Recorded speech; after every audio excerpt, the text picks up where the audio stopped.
Hey, it's Joe Berardi, and I'm back, and we're going to be finishing up this trilogy of time, talent, and treasure.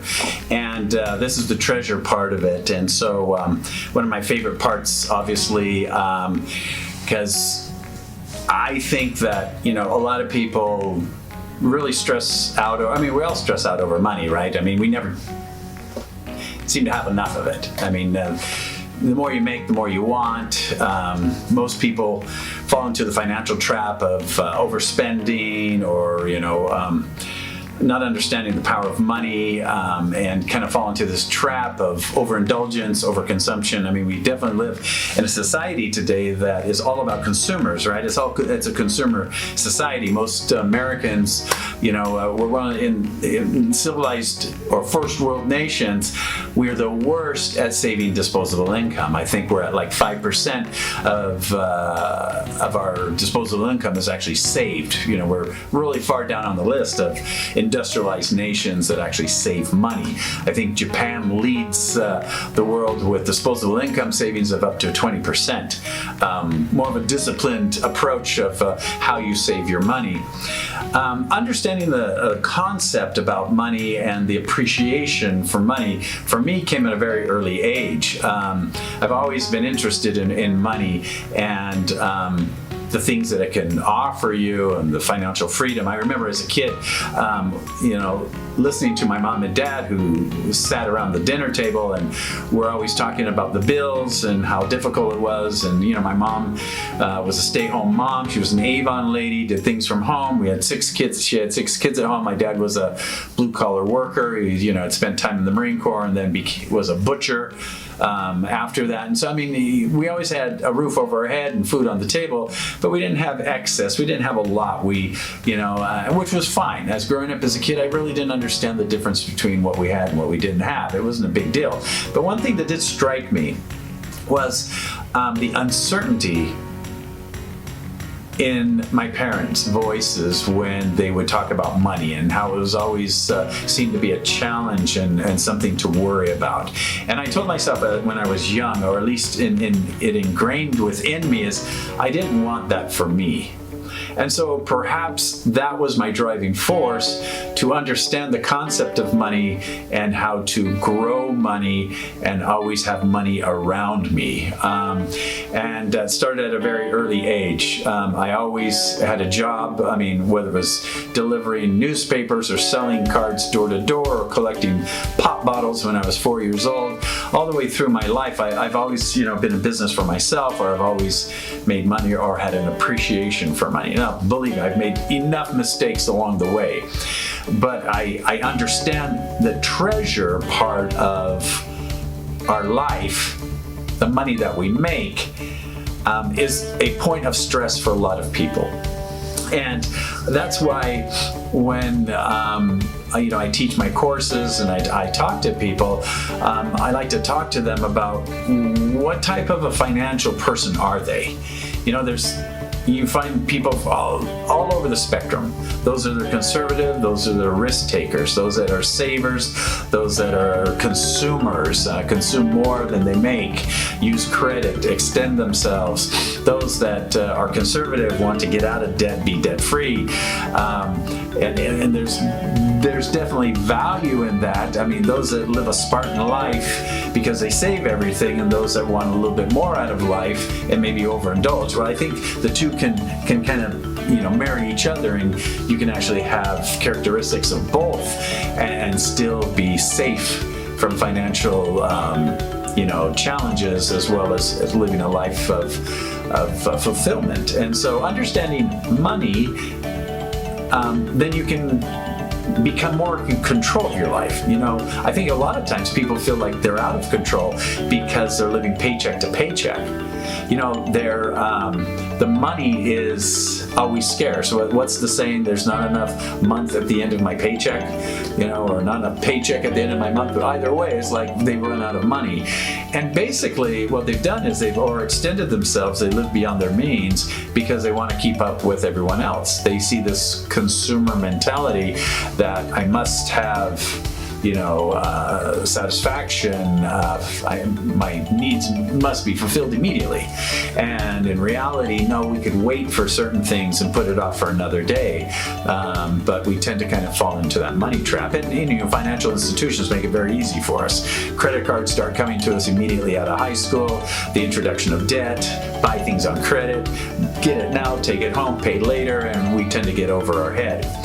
If you looked at your budget today, if you even knew what your budget was, if you took a list of every expense, the next week, if you took a look at everything you spent money on, I guarantee you, I could show you where you could actually put more money in your pocket without going out and increasing your paycheck, without finding, a new source of money. You could find it within your current activities, because you'd then be able to identify where you're wasting money or where you're actually allocating resources and money in areas that you really don't even need to go into. The difference is most people don't track what they spend. They just spend here, they spend there. And that lack of forbearance or that lack of planning or insight is really the start of the problem. You just kind of spend yourself as if there was no tomorrow, and you don't realize the pit or the hole that you're digging.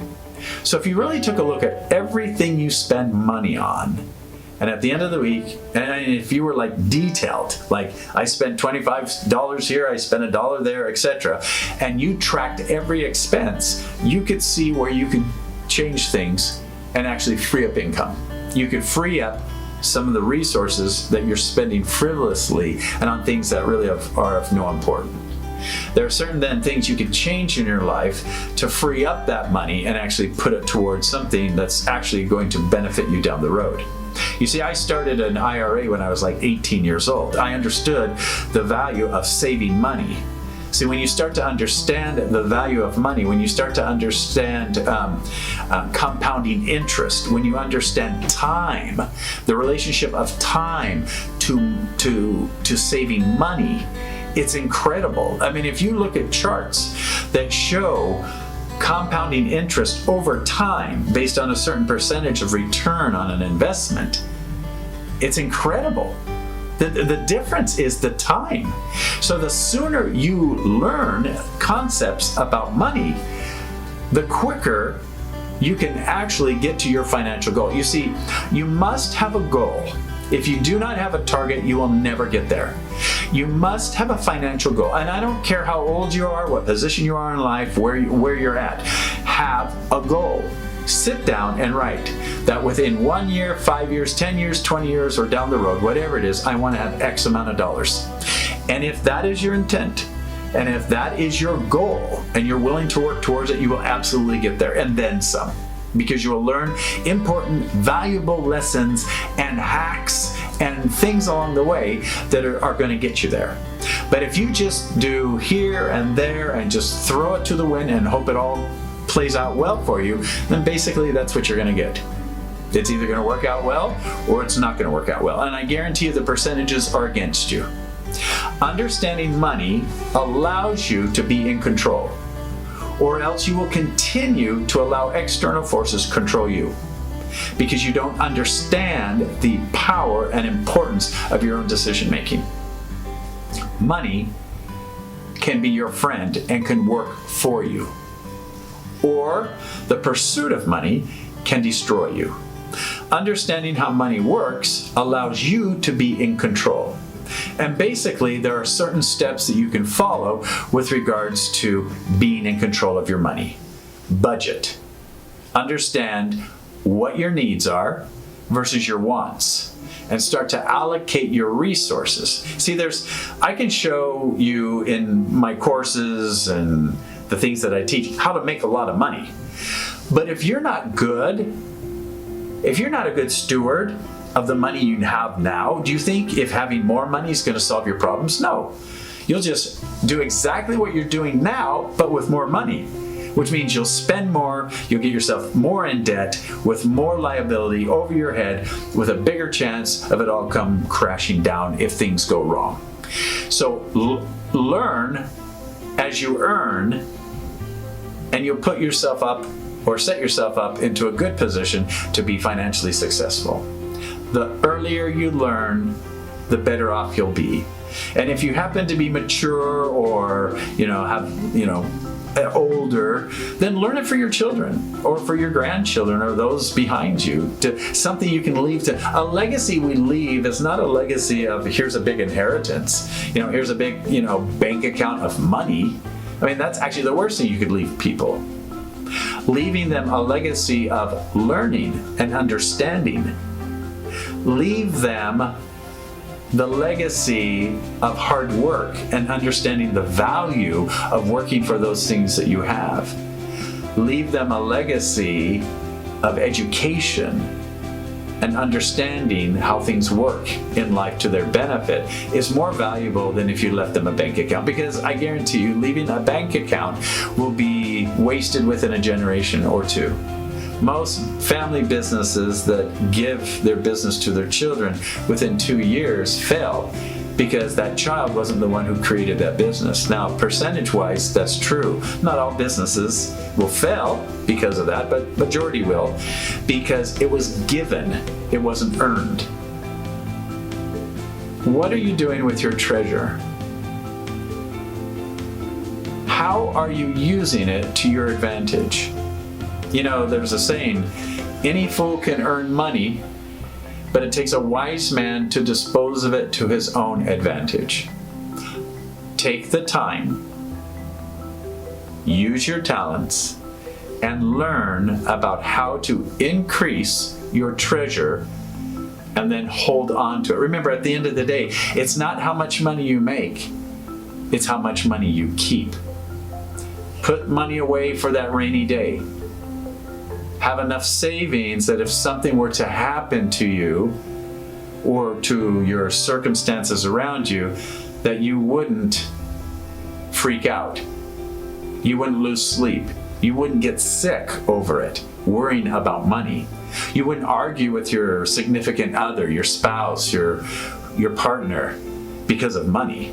A lot of the reasons why people's relationships fall apart is because of money. Either someone doesn't make enough, or someone spends too much, or there's this friction and conflict because of money.